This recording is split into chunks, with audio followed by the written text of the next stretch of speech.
one of Fender's sweetheart lines, it's back. In a limited edition setting that makes you want to run with urgency to get your own. Or does it really? I wanted to say yes in the beginning, but when I started doing a little bit more research, I sort of like gotten disenchanted. Let's talk about it. I'm relaxing now. We break it down, baby.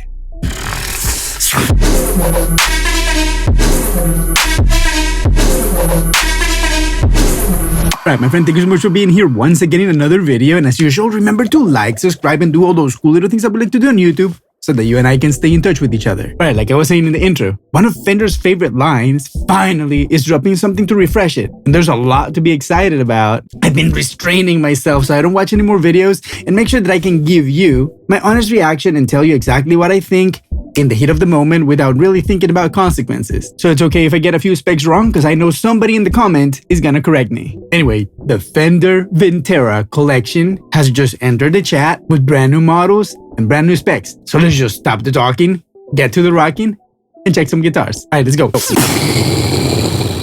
So here we are on my computer, my friend. Let's go straight to the Fender Guitars website. And the first thing that we see is the Fender Vintera 2 Road Worn Limited Edition. Nice. I just want to say, like, that studio looks slight. Is this guy from TikTok that always does this like super cool covers? I want to say yes. It's like a one-take thing. I don't know. It looks like him. Okay. Alright, so here we go. We got a Telecaster, Stratocaster, a Jazzmaster, and a P-Bass. All of them with two colors. And I know that some of you already noticed the elephant in the room, and it's gonna be those prices. Oh, my friend. I don't know if this is tariffs. I don't know if I should even be saying that or if I'm gonna get canceled on the internet nowadays. But wow, $1,700 for the Jazzmaster. I mean, are these made in America now? Because I think that's the pricing for like an American Pro 2, right? Or somewhere around that vicinity. That's crazy. Last week we were checking the brand new PRS drop American guitars for $18.99. But whatever, let's not let the price cloud our judgment and let's just check these guitars and enjoy them for what they are. Alright, let's check these Telecasters. Ooh, 60s Telecaster, and it's got a 7 1/4 fingerboard radius. Nice. And the vintage 12 frets, which is I think like the same ones that most of like the custom shop guitars use. And coincidentally, the American Pro 2 as well, right? I mean, those are narrow, tall, but pretty much the same thing.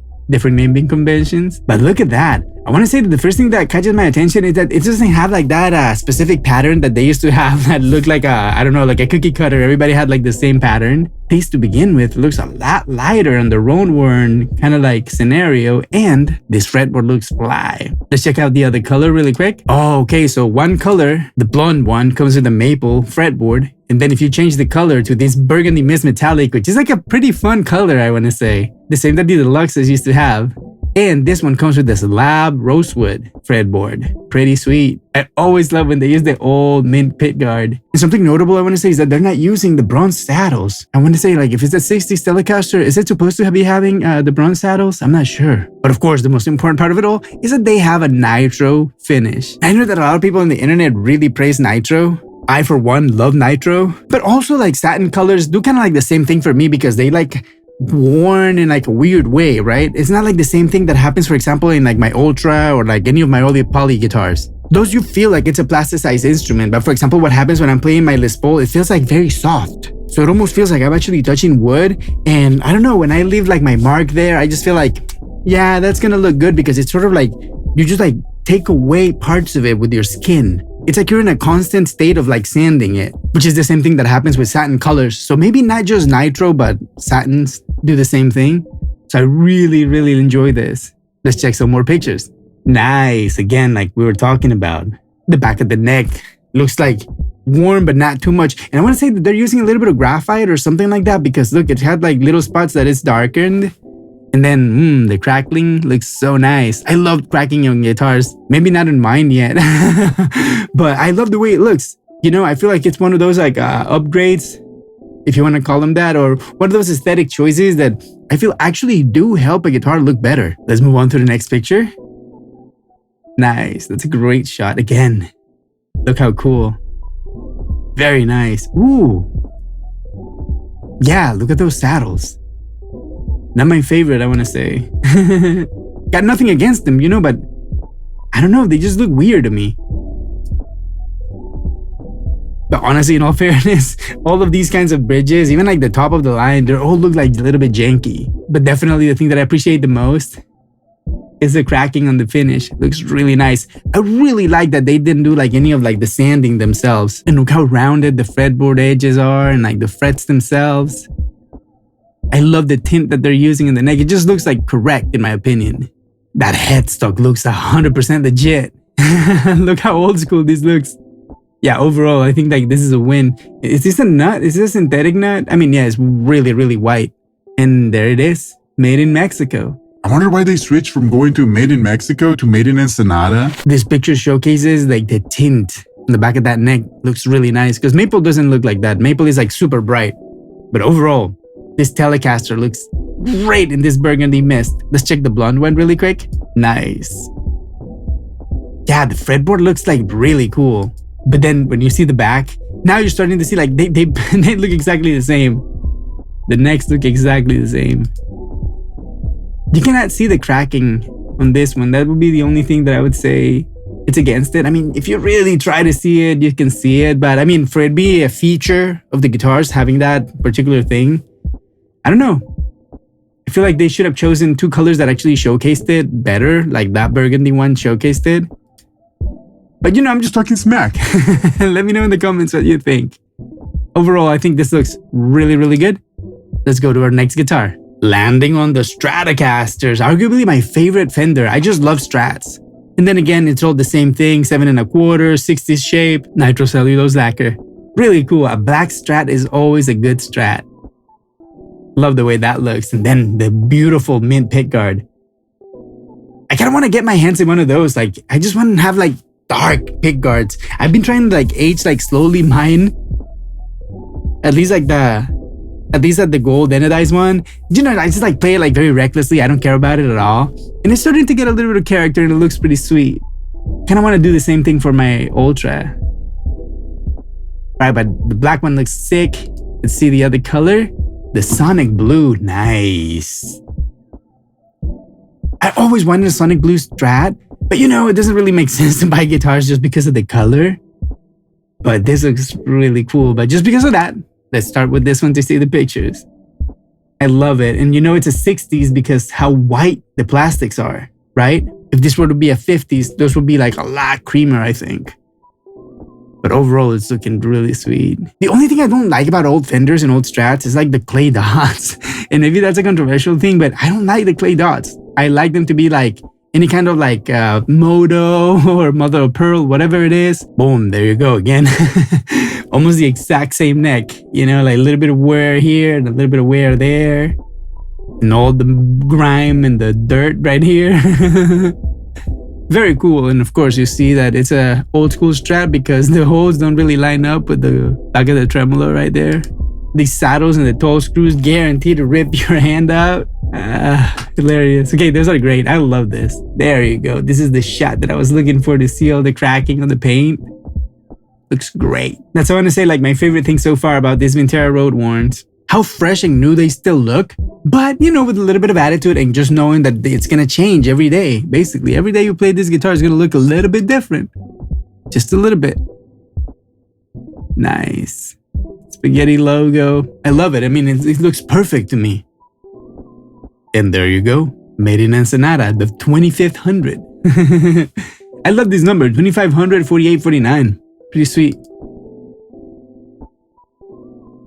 Beautiful guitar. Let's go to our next offering. Wow. Very, very sweet. The Fiesta Red with that anodized pickguard and the rosewood fretboard look like just made to measure pretty much. Although I want to say that anodized pickguard looks a little bit old. I don't know.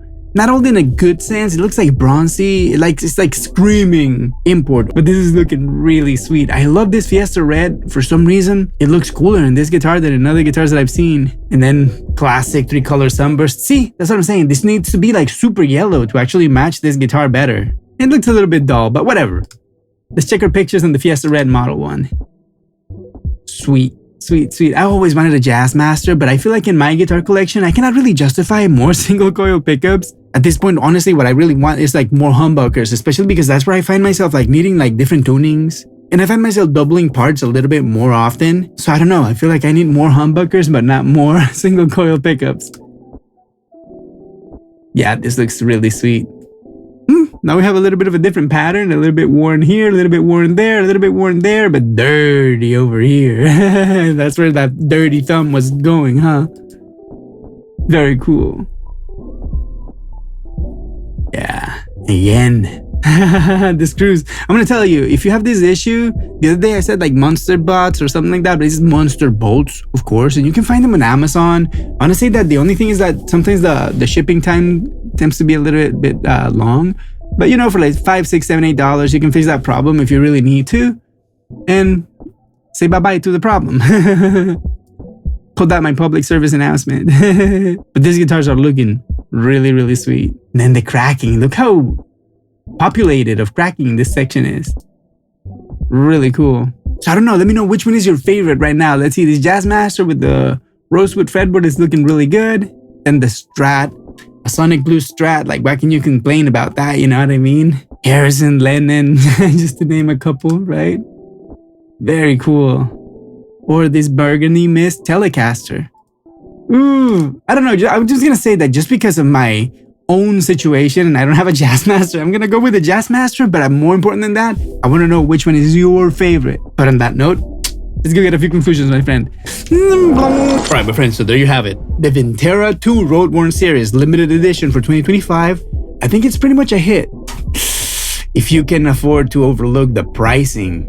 Last time I bought an import Stratocaster, I bought the top of the line from the Mexican factory with a humbucker, which, you know, adds like, I want to say maybe $50 to $100. And that thing was at the top of the price range at $1,000 flat. So seeing that nowadays we have these imports for $1,700 and more, I feel like it makes more sense to be buying a PRS. And, you know, I'm not sponsored by PRS. Like, they don't know I exist. I don't know, nobody in the camp or anything like that. But, you know, I recognize good when I see it, you know what I mean? And they are doing so many good things. And I want to say that, I don't know if it's like tariffs or whatever it might be, but this like equalizing effect that we're having with the imports that we associated with cheap guitars. And then, you know, American guitars were more expensive because, of course, America! The best manufacturing on the planet, right? I don't know, let me know in the comment section.